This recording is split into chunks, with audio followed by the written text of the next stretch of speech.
আমি জানি না তিনি কি বলেছেন, তার কথা সম্বন্ধে যদি আপনি কিছু ব্যাখ্যা চান, যিনি এই কথা বলেছেন তাকে আপনারা প্রশ্ন করবেন।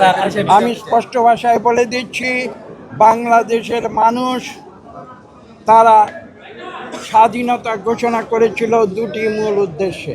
তার প্রথমটি হচ্ছে গণতন্ত্র, তার দ্বিতীয়টি হচ্ছে বাংলাদেশের দরিদ্র মানুষের অর্থনৈতিক মুক্তি। ওদের স্বপ্ন পূরণে পাশে থাকতে পেরে আমরা গর্বিত। কাজে আমরা সেই উদ্দেশ্যে কাজ করে যাচ্ছি, শহীদ প্রেসিডেন্ট জিয়াউর রহমানের নীতি অনুসরণ করে। তৎপরবর্তীতে দেশনেত্রী বেগম খালেদা জিয়ার যে প্রদর্শিত আপোষহীন রাজনীতি, সেই রাজনীতি অনুসরণ করে এবং সর্বশেষ আমাদের ভারপ্রাপ্ত চেয়ারম্যান লন্ডন থেকে বিগত প্রায় এক দশক ধরে যেভাবে বাংলাদেশ থেকে আওয়ামী স্বৈরাচার উৎখাতের জন্যে আমাদেরকে দিক নির্দেশনা দিয়েছেন। আমরা জীবন দিয়েছি, মামলা মোকদ্দমা খেয়েছি, গুম হয়েছি, খুন হয়েছে আওয়ামী লীগের অত্যাচারে।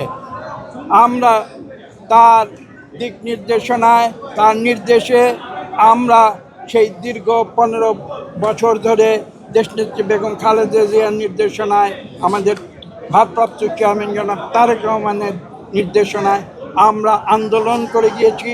যে আন্দোলন আজকে থেকে 1 বছর আগে তার চূড়ান্ত পর্যায়ে ছাত্র জনতা যখন সেই আন্দোলনে যোগ দেয়, তাদের বৈষম্য বিরোধী আন্দোলন এক পর্যায়ে গিয়ে এই দেশ থেকে স্বৈরাচার অপসারণ, হাসিনা বিদায় আন্দোলনের রূপ নেয়, যার চূড়ান্ত পরিণতি হয়েছিল 5ই আগস্ট। আমি একটু আগে বলেছি, স্বৈরাচারী সরকার পালিয়ে যেতে বাধ্য হয়েছিল।